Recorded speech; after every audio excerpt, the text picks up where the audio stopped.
Yo, what is going guys, my name is Tamar, and in this video I'm gonna be showing you guys how to create a simple banner for your YouTube channel. So if you've seen my previous videos, I always tell you that you need a good banner for your YouTube channel to make it look better and make it look a lot more professional.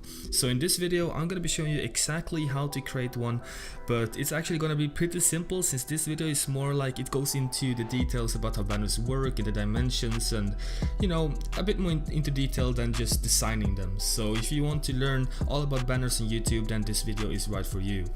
So as you can see here, I'm using the same software I did in my previous video, which is called Pixlr, and this is basically something like Photoshop but on the web, so you don't have to download it, and also the best part is that it's free.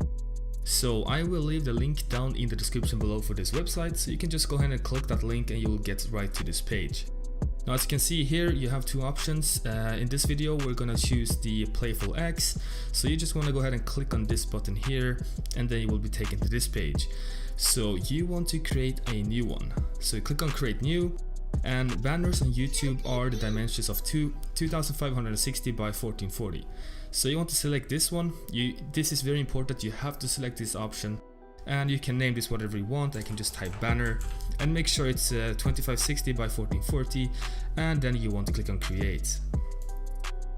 Once you have clicked on that, you'll see that there is an empty document here, and the absolute first thing we want to do is grab the template for the banner. So I'm gonna leave this link down in the description below, but so all you have to do is copy the link in the description, which is called banner template, and then you want to go back into Pixlr and you want to click on this little image button down here, and then you want to click on URL. So click on URL, and then what you want to do is paste in the link in here by right clicking on it and click on paste, and this is basically the link URL to that image. So go ahead and do that, and then you want to click on load, and you'll see that you have either the option to create a new document or add it to the current one, and obviously you want to create on add current, and it will get imported right into here.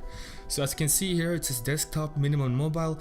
This right here is what everyone will see on mobile. They won't be able to see anything else than this little gray box here. So it's very important that you fit every single element that you want in your banner inside this box here. As you can see here, it says tablet. This is for tablets like iPads. They can see a little bit more, but usually you want to leave this empty, or just with the background, no text or nothing, since you want to make sure that everyone sees your entire banner. So this space right here is the safe area that you want to work with. And lastly, it's desktop max, which shows the entire page here, but obviously, as I said, you want to only work with this safe area inside here. So the first thing we want to do is import the background for the banner.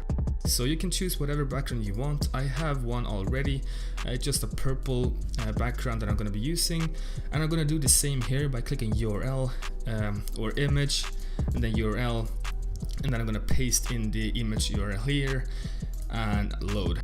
So as you can see here, you have the same options. I'm going to obviously click on add current, and then you see that the background gets right imported here.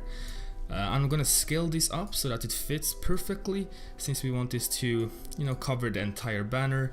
And once we're here, to cut this out, we want to click on these three dots up here, and then you want to drag down the transparency to around 50 so you can see exactly through it. So as you can see here, we can see the safe area and everything, and that's what we're going to be using for cutting out the perfect part of the background.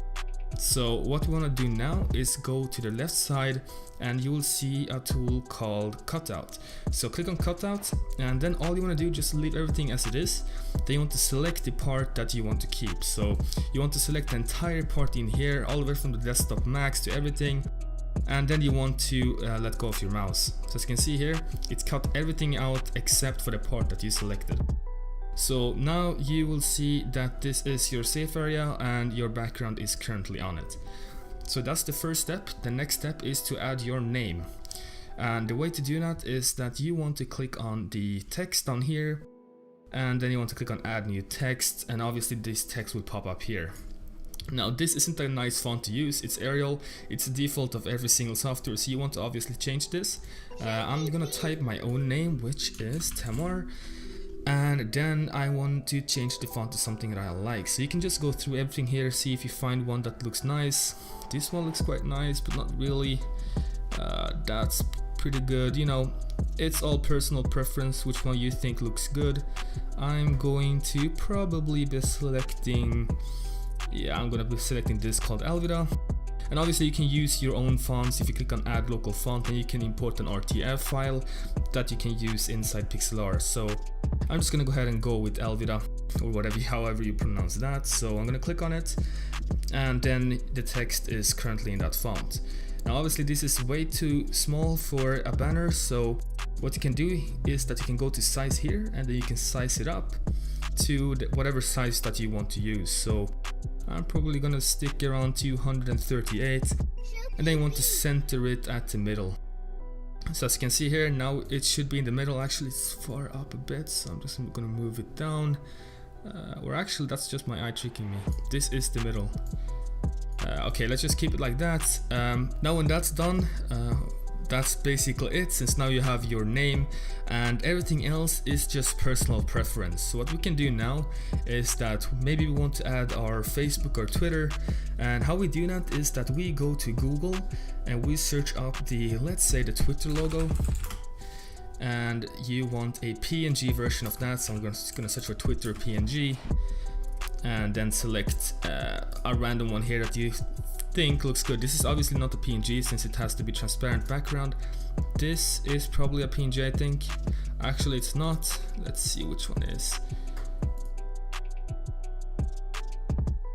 Okay, so this one is. So once you found a PNG, which will look something like this, it will be a darker transparent background once you click on it. So you want to right click on it and do the same here, copy image address, and then you want to go back to Pixlr.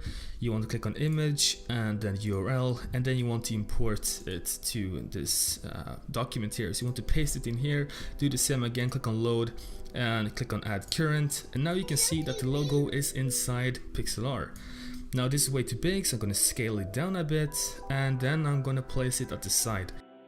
So as I said, it's very important that you have all the elements within the safe area, since otherwise people on phone won't be able to see this this Twitter icon here. So it's very important that you follow the safe area template. So that's it. I'm gonna place it down here. So once you have your Twitter logo, you obviously want to add a text next to it which says your Twitter username. So I don't really have a Twitter from a YouTube channel, so I'm just gonna make something up. Let's say TemRYT, and this font, it can be the same as your channel name font, or you can use another one. I'm probably gonna use the same since it fits good to my eyes. So I'm gonna use the same font, and I'm gonna size it down a lot more, and then I'm going to place it right next to the Twitter logo, just like this. Actually the Twitter logo is a little too big, just like that, and I'm gonna put my my username to the next of it, and that's Twitter. Now the next thing I want to do is to use my Instagram logo as well, or not Instagram logo, I'm gonna use my Instagram name as well. So I'm gonna search for Instagram PNG, just like I did with Twitter, and I'm gonna select the one that's actually PNG. So I think this one is, yeah. As you can see here, it's dark around the edges, so I'm gonna go ahead and right click, and I'm gonna click on copy image address, and I'm gonna go back to Pixlr and do the same thing again. So I'm gonna click on add image, go to URL, paste in the link, and then I'm gonna click on load. And I'm gonna click on add current, and now I have the logo here. So I'm gonna size it down to about the same size as Twitter, the Twitter logo. So something like this, I think that's the same size. And then I'm gonna add my username on Instagram. So I'm gonna use the same one. I'm gonna click add text, and it's the same font. I'm gonna actually it's the same size as well. So all I have to do is change the name, which will be the same, TemRYT, probably an @ in the beginning if I'm not mistaken. I'm gonna place it right next to the logo, and that's it. Now I have my Twitter and I have my Instagram, and obviously you can add whatever social media you want. There is Facebook, there is a lot of different ones. I'm just gonna stick with these two, and that's about it. Now everyone will be able to see, people on phone will be able to see your Instagram, your Twitter, and your name. And this is where you want to further develop your banners. As I said, this is a very simple tutorial. It's all about how you use it. how you use banners and how it works. So I'm gonna show you guys how to apply it as well. So you want to save this by clicking on save, and then you want to click on PNG and then click on download, and it's gonna download right onto your PC. As you can see, if I click on this, you'll be able to see the image on my PC. So don't worry about the gray areas, since these areas won't actually be seen on your YouTube page. I'm going to show you right now how it looks like. So if I apply the banner by clicking on this button up here and then click on select photo from your computer and selecting the image I just downloaded, you will see that it loads here, and once it has loaded, you'll see that it looks perfectly. You see, you can see the entire image here, but right here it looks like you want it to look like. You see, mobile, you can barely see the Instagram, it's all perfect, but on desktop you can see everything else, and on TV you can see everything really, so you can make this black if you want to. I'm just gonna keep it as it is, and I'm gonna click on select, and as you can see, I just updated my banner. And that's about it. That's the basics of how to use banners on YouTube. If this video helped you, then please leave a like down below and subscribe, and I'll see you guys in the next video.